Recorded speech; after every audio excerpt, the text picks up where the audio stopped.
I am Omega Pax. I am the last of the Cybertronian historians.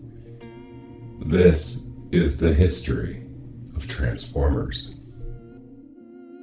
Optimus Prime is the awe-inspiring leader of the Autobot forces, selfless and endlessly courageous.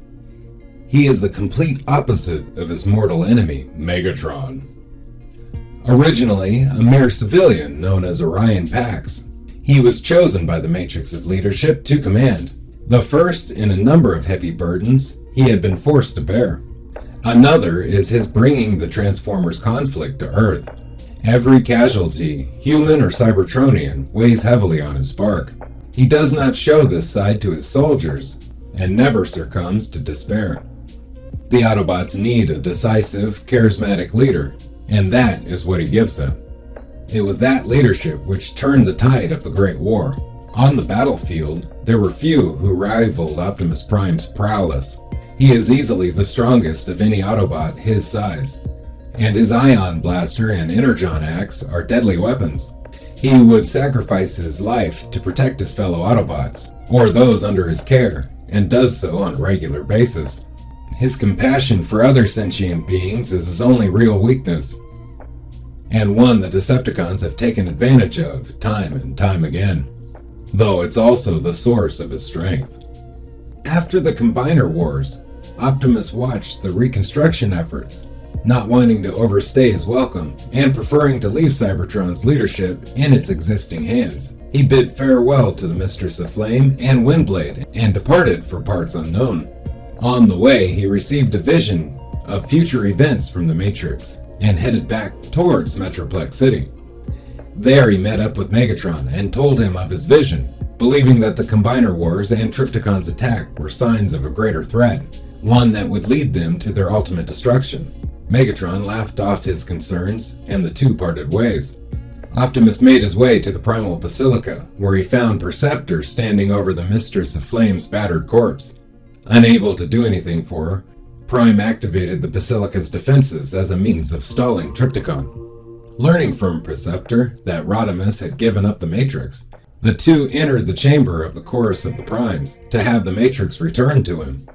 However, Optimus revealed that the Matrix was not for him, but rather for Perceptor, as he wanted to make sure it would be taken as far away from Trypticon's grasp as possible. He guided Perceptor to a secret exit from the Basilica, and sent the scientist on his way.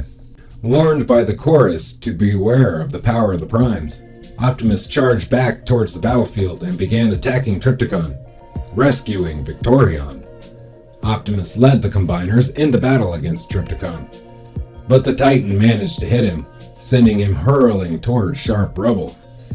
Thankfully, he was caught at the last minute by Fortress Maximus.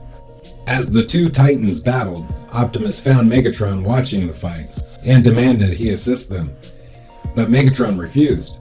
When Trypticon swallowed the enigma of combination and took control of the Combiners, Optimus attempted to attack him as a distraction, but he was caught and the Combiners attempted to pull him apart. Optimus managed to break free of his captors and was further saved by the timely arrival of Megatron.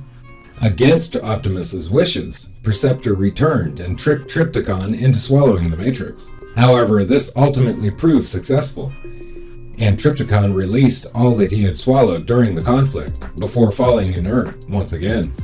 The relief was short-lived though, as Megatronus suddenly appeared before them.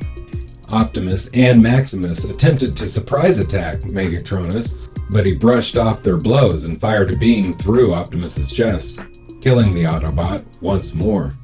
In the aftermath, Victorion believed trying to find the Requiem Blaster was a fool's errand, and that they should have been preparing Optimus Prime's funeral instead. Megatron often thought of Optimus, noting the similarities between him and Optimus Primal, and wondering what his old rival would think of his heroic exploits. Ultimately, thanks to his connection to the Matrix and the Primes, Optimus's spark was freed from the Well of Sparks and was revived after Megatronus's defeat, to the joy of his companions. Mourning the sacrifice of Megatron, whom he considered a brother, he commended Optimal Optimus for being a fine choice as the new Matrix bearer, and began teaching him the ways of Cybertron, promising to support him in his new leadership role.